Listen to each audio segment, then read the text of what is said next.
Hello বন্ধু, আমি Sohanur from Bangladesh ICT academy. Microsoft ওয়ার্ডে বিগিনার কোর্সে সবাইকে স্বাগতম।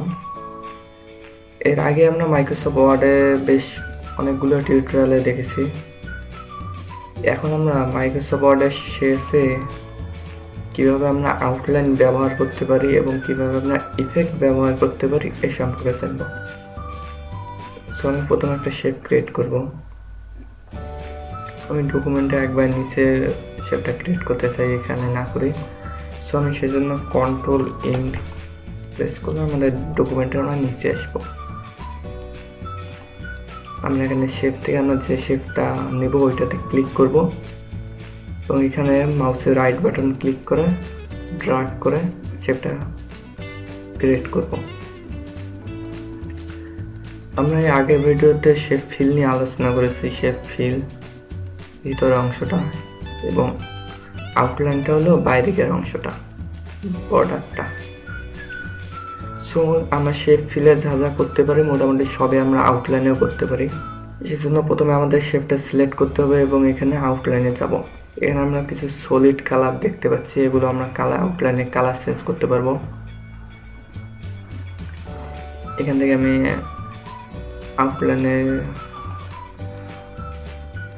বড় করলাম।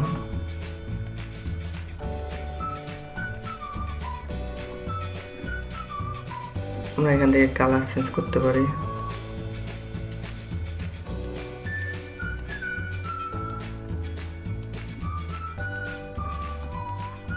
আমরা আগে জেনেছি ফিল কালার চেঞ্জ করার জন্য আমরা ফিল থেকে আমরা কালার চেঞ্জ করতে পারি।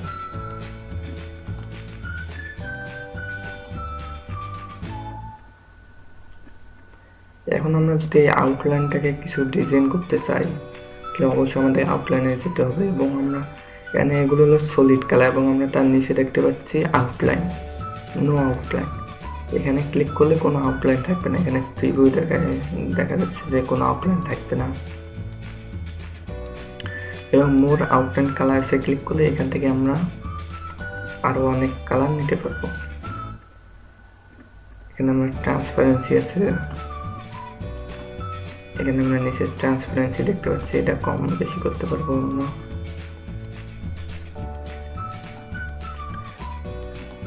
তো দেখতে পাচ্ছি এখন ট্রান্সপারেন্সি অর্থাৎ নিচের লেখাটা আমার দেখা যাচ্ছে। এটা আগের মতো করবো।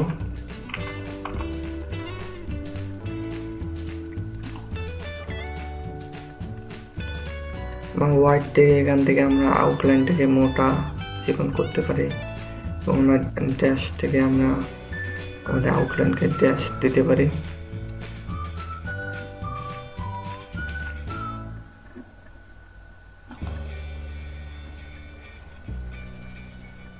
সো আজ এই পর্যন্ত। আগামী পর্বে আমরা এখানে আউটলাইন, মোর আউটলাইন ক্লিক করে আমরা এখানে এই প্যানেলটা সম্পর্কে জানবো।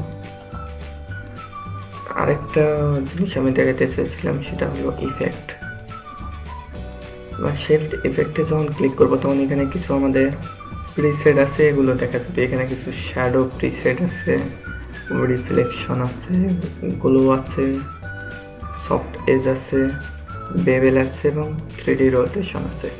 সো এগুলো নিয়ে আমরা আগামীতে বিস্তারিত আলোচনা করবো প্রথমে, এবং তারপরে আমরা এখান থেকে আমরা যদি মোর রোটেশনে যাই এই প্যানেলটা ওপেন হবে, এটা নিয়ে আলোচনা করবো।